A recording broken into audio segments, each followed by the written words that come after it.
Si chiama Giuseppe Villani, però per tutti è Mago Peppe.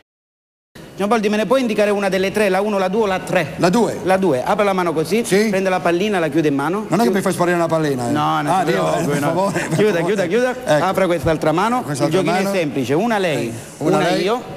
Io non faccio altro che lanciargliela e lei la deve prendere con la mano libera. Con la mano libera? 1, 2, 3. Tac. No!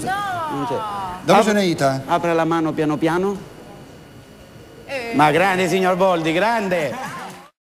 Sicuramente ti manca la magia perché io, guarda qua, tac, e tutti i fazzoletti sono uniti. Eccolo qua.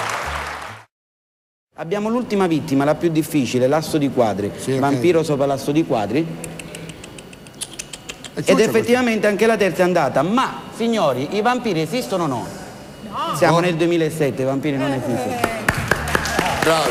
È bravo. Bravo! Bisogna dire bravo.